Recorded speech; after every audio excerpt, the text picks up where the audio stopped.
తొలి వెలుగు రఘు ఈ బాధితుల పట్ల వచ్చి ఆవేదన ఆక్రందన వెలుగు చేసినందుకు నేను సంతోషిస్తున్నాను. ఏ ప్రజల సమస్యల మీద స్పందిస్తే బాగుంటుంది.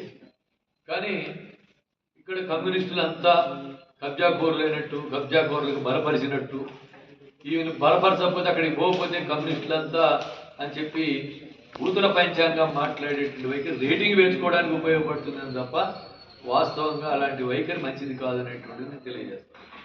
ఎందుకనంటే ఇక్కడ వాస్తవాలు ఏందని తెలియదు. ఇక్కడ మా పార్టీతో సహా కమ్యూనిస్ట్ పార్టీలు వందలాది మందికి భూములు పంచిన, వేలాది మందికి భూములు పంచిన, లక్షలాది ఎకరాలు ఇళ్ల స్థలాలు సాధించి పెట్టింది ఉన్నది. ఇందులో కూడా ఒక పార్టీ చేస్తుంది కాబట్టి అందులో జోక్యం చేసుకోవడం వల్ల విచ్ఛిన్నమై మా దగ్గర చాలా 500 మంది వచ్చారు. కానీ మీరు అంతా ఒకటిగా ఉండండి అని మేము చెప్పాం.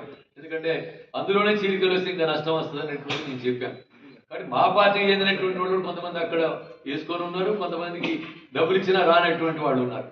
కాబట్టి అంత అక్రమంగా ఉన్నటువంటి దాంట్లో దాన్ని పరిశీలన చేయకుండా మొత్తం ఏకబిగిన కులాల కుంపట్లు పెట్టడం, కమ్యూనిస్టులు తిట్టడం అనేది ఒక పని చేసుకోవడం అనేటువంటిది కేవలం బూతులు మాట్లాడి విభజన చేసి విద్వేషాన్ని రెచ్చగొట్టి కుల అదేవిధంగా రేటింగ్ పెంచుకునేటువంటి వైఖరి, కానీ ఏం మాట్లాడినా చెల్లుద్ది అనేటువంటి వైఖరి తప్పు అనేటువంటి నేను భావిస్తున్నాం. మేము మొదటి నుంచి చెప్తున్నాం వాళ్ళకి పట్టా హక్కులు ఇవ్వాలని చెప్పి.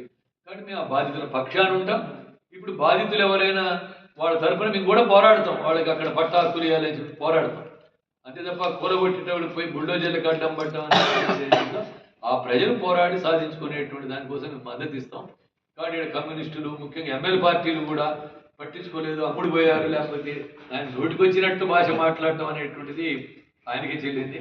అసలు ఆయన ఏ విషయాల పట్ల ఏం పరిష్కారం చేసినా ఎట్లుంటుండ అనేటువంటి ఒకసారి ఆత్మ పరిశీలన చేయాలి. ఆయన మీద కూడా మనకు ఆరోపణలు ఉన్నాయి, వాడు జోలికి పోవట్లేదు.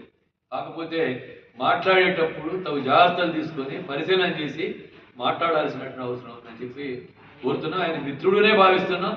ప్రజాస్వామ్యవాదిగా ఒక ప్రజాస్వామిక భాష, పార్టీల పట్ల సరైనటువంటి అంచనా, విషయం పట్ల కూడా సమగ్రమైన పరిశీలన ఉండాలి తప్ప అట్లా అడ్డగోలుగా ఏ భాష పడితే ఆ భాష మాట్లాడేటువంటి వైఖరి సరికాదనేటువంటి భావిస్తున్నాం.